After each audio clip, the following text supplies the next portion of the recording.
Dragon Age: The Veilguard is the long-awaited fourth entry in the Dragon Age franchise. It's been 10 years since the incredible Dragon Age Inquisition, with BioWare giving us the lukewarm Mass Effect Andromeda and the unfortunate disaster of Anthem in quick succession. Even Dragon Age: The Veilguard went through many revisions during production, with the game's story scrapped and reworked from the ground up, initially developed as a live service title at the close of the 2010s, before being reworked into a solo third-person adventure. It's safe to say that BioWare needed this to be a hit, but on a personal level, I needed this to be a hit. Having been a fan of BioWare since the days of Neverwinter Nights, to that shocking reveal in Knights of the Old Republic, to battling the Reapers with Shepard in Mass Effect, and becoming the hero of Ferelden in Dragon Age Origins, I have been longing for the days when BioWare took us on incredible journeys. And I can safely say, after stepping back into the world of Thedas with Dragon Age: The Veilguard, the BioWare magic is well and truly back. I'll keep story details as spoiler-free as possible, with references here and there to things that have already been shown.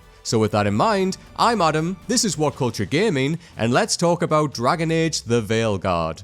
Dragon Age: The Veilguard picks up where Inquisition's Trespasser DLC left off, with Solus revealing himself as Fen Haral and his plans to destroy the Veil to allow the ancient race of elves to return. You play as Rook, a character hired by Varric to aid in stopping Solus in his pursuit. In the opening hours of the game, a confrontation with Solus sets the narrative direction of the game, with you working to resolve the repercussions of that encounter. In very BioWare fashion, you recruit companions along the way with particular skills and backgrounds who can aid you throughout your journey, and who also have a personal investment in some way. You decide upon Rook's faction, backstory, and race, which play significant parts throughout the game when meeting particular factions and characters. During my playthrough, I designed my Rook as a Dalish elf and part of the Veil Jumpers, and was instantly met with resistance from other Veil Jumpers following a decision I made during an expedition. It gave me a taste of Dragon Age Origins in a way, forever being reminded of my beginnings to both positive and negative effect, and giving my character a more defined sense of identity. Plus, it's always a pleasure hearing your sassier companions yelling lines like, "Not bad for a Veil Jumper,"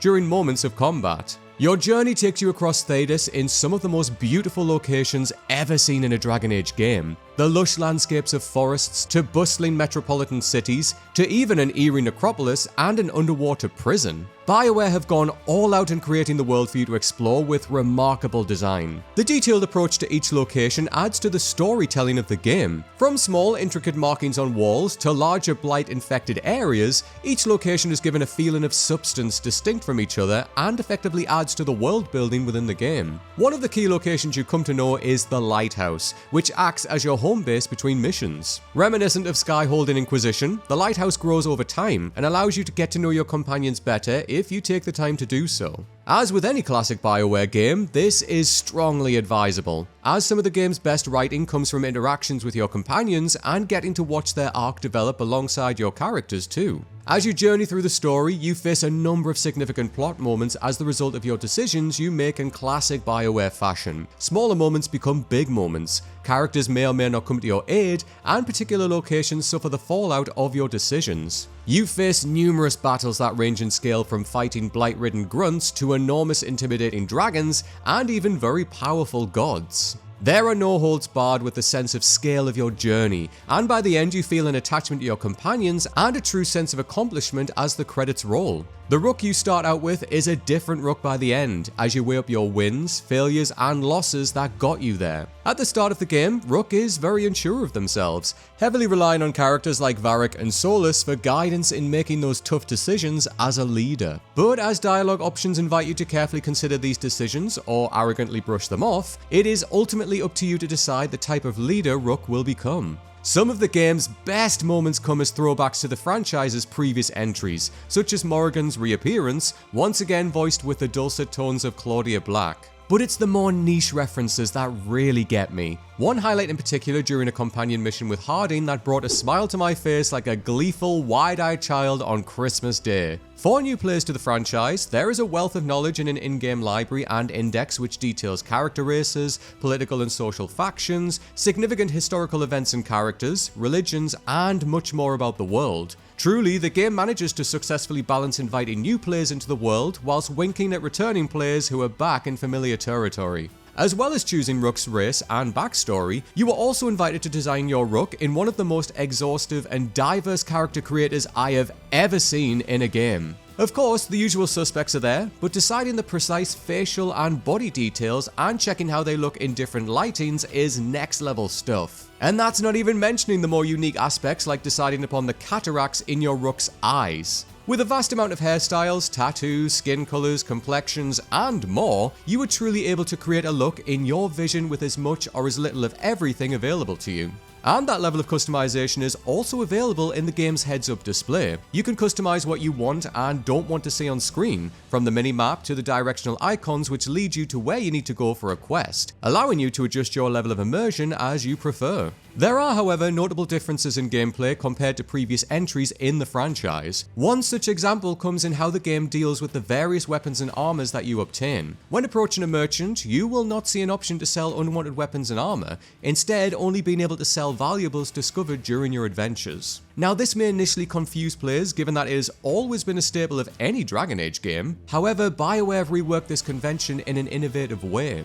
Every piece of armor or weapon comes with perks that are initially locked when you obtain them. As you continue playing, you find items which enable those perks to become unlocked, which offers a feeling of freshness to them. As you visit various merchants, you can upgrade your items to make them stronger as you progress through the game. BioWare's implementation of this system is making strides in allowing you to become more familiar with your equipment, leaning on each as they become more powerful for different situations, and moving away from a traditional carousel of finding new equipment you use for a short amount of time before quickly discarding it for something else. The notable improvements which BioWare have added give the game a better flow, from doors opening as you approach them, no more running into them while waiting for them to open, to the speed in which you climb up ladders being dramatically increased, thankfully. Exploring off the beaten path is still incredibly rewarding, with plenty of chests, items, and currency to find as you explore the locations around you, and the animation of you catching an item midair as you open a chest never gets old. And there's a summary that pops up on the screen after completing missions, helping to contextualize the significance of how that particular mission plays as part of the wider narrative of the game.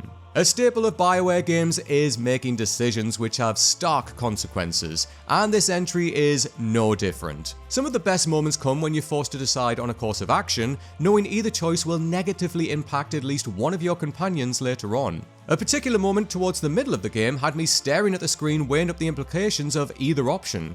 Not only did it change my relationship with that character I chose against, but it also heavily affected their home city in the worst way. It's moments like this which add replay value to the game automatically, compelling you to replay and discover how things turn out otherwise. Smaller details are also fun, with a highlight being to either talk an annoying character down or punch them in the face, taking me right back to that sweet renegade decision with a reporter in Mass Effect. Decisions matter here, and you feel the weight of them as any leader in a BioWare game should. Now, combat is very much the star of the show in Dragon Age: The Veilguard. Although the bird's eye view tactical mode has been replaced for a more action-oriented approach, the variation in combat and enemy design allows for a truly exhilarating experience. Starting out with two weapon types to switch between at any time, you have a quick attack, a slower heavy attack, and a stronger hold attack, which you combine together with combos. As you attack enemies, you are constantly filling bars which allow you to unleash much more deadly attacks. A standout of this is your ultimate attack, which unleashes a huge area of effect ability that significantly damages any enemy caught in the blast.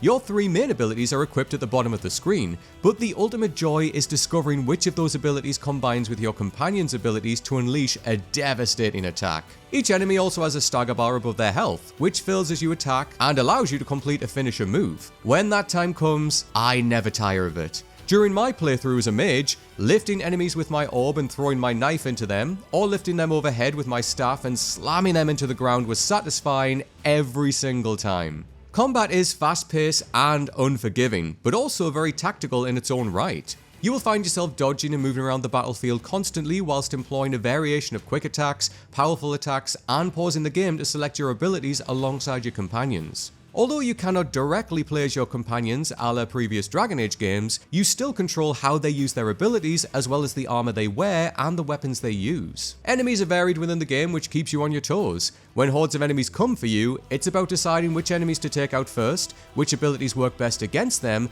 and also watching behind you. It's tense, it's action-packed, but it's also very fun.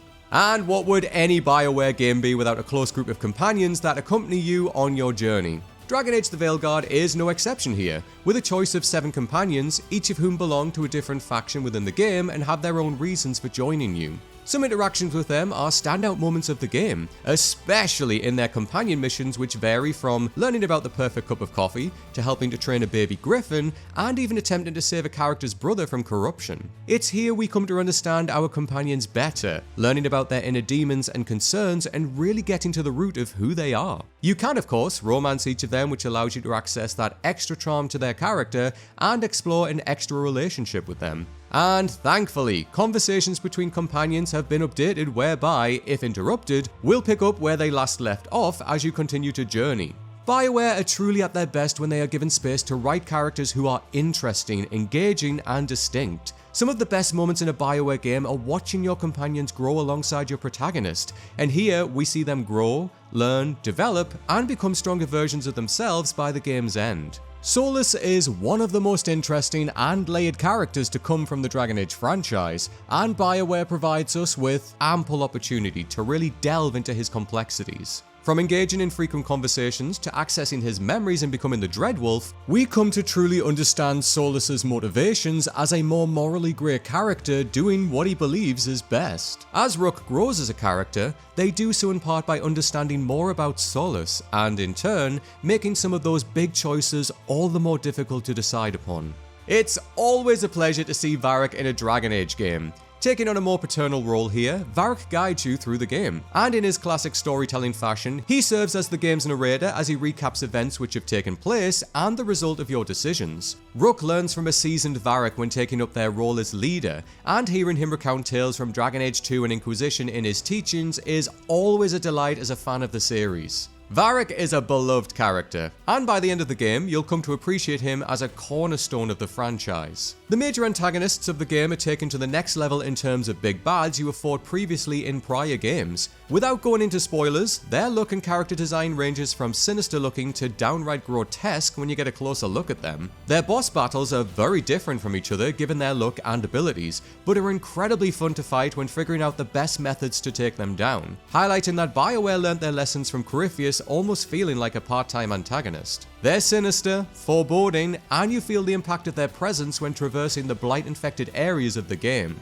Now, as with any Dragon Age games, there are major changes in place from previous installments which are going to land differently with fans. One of the most obvious here is the stylized art design, particularly in the characters and enemies. Previous Dragon Age games have employed a darker fantasy aesthetic, which has personally always been a favourite of mine. While the locations of the game certainly lean more towards this aesthetic, smoother-faced Qunari characters as a stylistic choice are a far cry from the brutal Qunari ravaging Kirkwall in Dragon Age 2. And while I absolutely appreciate BioWare exploring variation with races and character designs in their games, every time I look at an ogre in Dragon Age the Veilguard, I can't help but see the head of Sir Daniel Fortescue from the game Medieval. When it comes to your companions, previous games have presented them with individual abilities that align with their class. For example, your rogue character was your go-to for lockpicking chests and doors. This has been overhauled here, as each character has a unique ability that aligns with either their race, class, or faction. Each are varied in how they allow you to access further locations,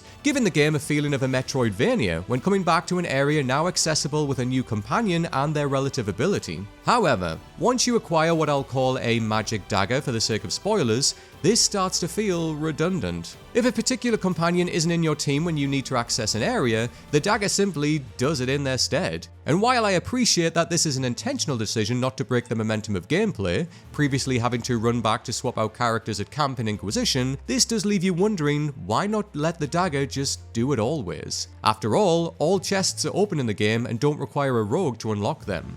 In terms of gameplay, Dragon Age the Veilguard feels the most different from the usual Dragon Age style. It is very clear that it borrows from 2018's God of War in terms of exploration and combat, especially with receiving temporary abilities from ruins, comboing light and heavy attacks, and parrying. Enemies also now have color-coded attacks, with grey and yellow allowing you to block or parry, and red being unblockable. Companions also feel less vulnerable this time around, with a feeling that they are there to serve you more during combat than anything else. And while they absolutely do hold their own when taking on enemies, none of my companions ever died, a stark contrast to previous Dragon Age games. Players who are familiar with 2018's God of War will recognize a lot in Dragon Age the Veilguard, which will hit differently for Dragon Age fans. And honestly, it's hard not to miss that tactical view and balancing that level of threat towards your companions. However, every single Dragon Age game is played differently from the last, each changing in a way that takes influences, builds upon its previous installment, and defines its own distinct personality. Dragon Age the Veilguard is a welcome return to the Dragon Age franchise. Exploring the beautiful world of Thedas has never felt more alive, and the journey you take with Rook stands tall alongside your previous adventures as the hero of Ferelden, Hawke, and the Inquisitor. And while Dragon Age the Veilguard may feel different in places to previous installments, there is plenty of Dragon Age DNA for fans to enjoy and new players to become accustomed to. The skin of this game may look different, but rest assured that the bones are very much the Dragon Age we know and love. Also, it's not only momentous for fans to have a new Dragon Age game at long last, but this also serves as an important sign to the gaming industry. In a video game landscape riddled with microtransactions and games as a service, at one point Dragon Age the Veilguard almost became another product of an outdated failed system. Time and time again, we see publishers push developers out of what they do best to align their product with the profiting needs of corporate-driven interests. BioWare saved Dragon Age the Veilguard from that fate, and have created a game which speaks to their strengths as developers, giving us what BioWare do best with characters, storytelling, and taking you on an unforgettable adventure. Playing a big RPG from this developer should feel like a moment, and that moment is this. BioWare are back.